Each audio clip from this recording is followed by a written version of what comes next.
On the night of December 11th, 1241, the most powerful man on earth died in his sleep, deep in the Mongolian steppe. And that single death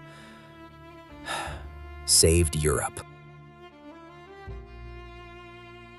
One death, one messenger, one spared continent.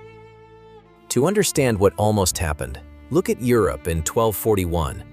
In just 6 years, the Mongols had burned Kiev, crossed the Carpathians, and crushed everything in their path. The letters reaching Paris and Rome described an enemy that moved faster than the news of its own arrival.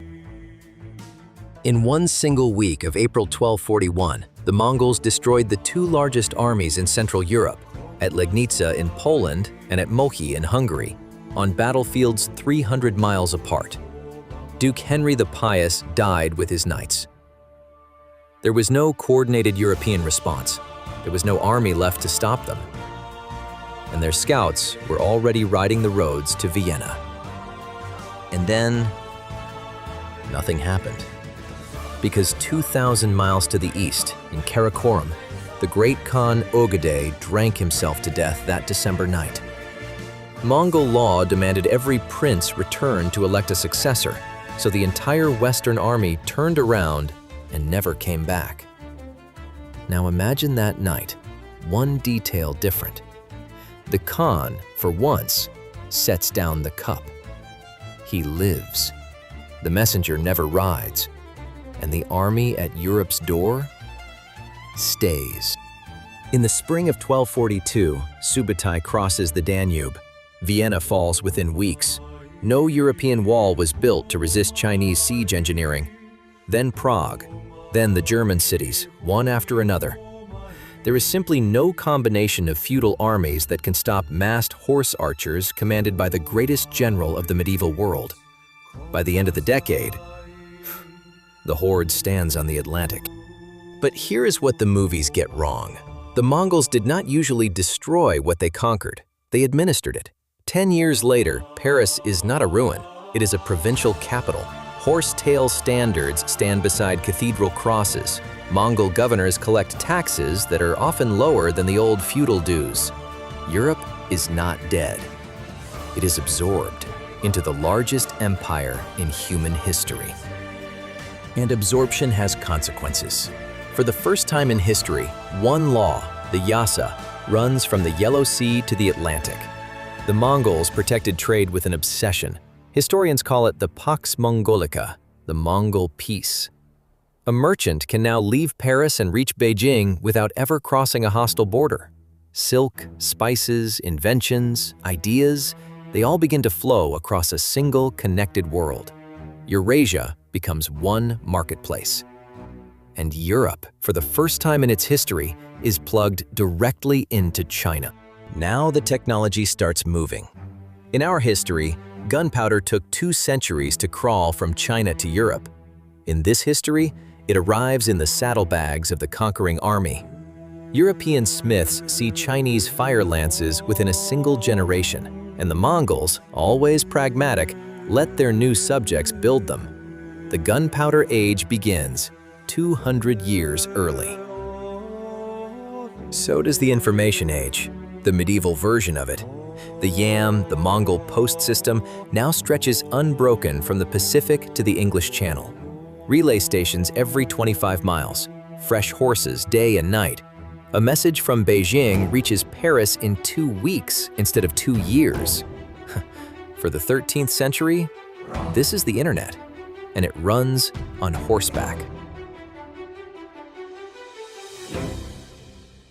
Block printing, invented in China centuries earlier, walks in through the same open routes. It does not wait for Gutenberg. By 1250, presses are running in Paris and Cologne. Books, laws, and ideas begin to spread at a speed Europe was never supposed to see for another 200 years.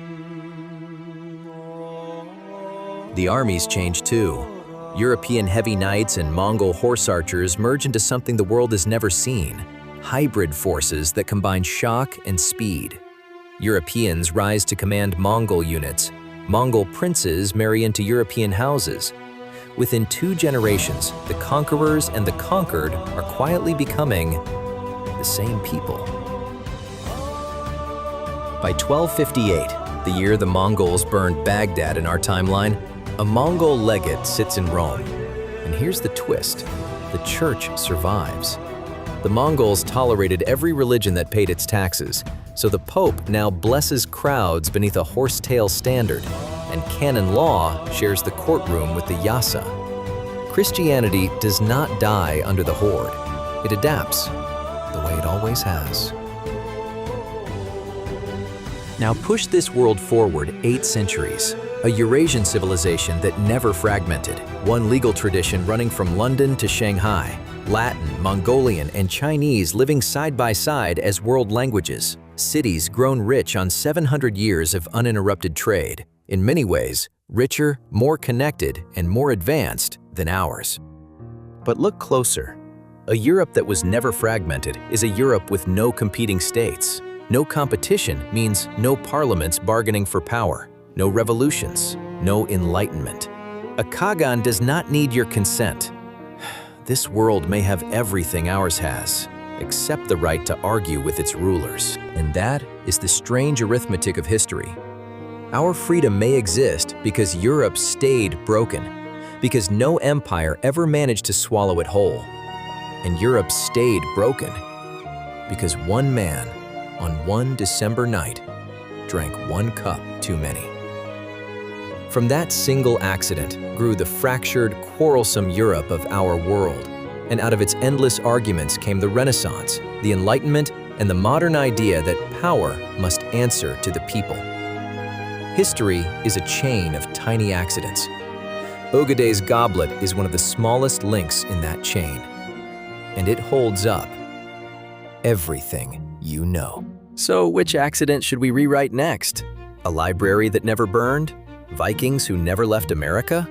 Tell me in the comments. Subscribe to History Rewritten, and let's rewrite the past, one accident at a time.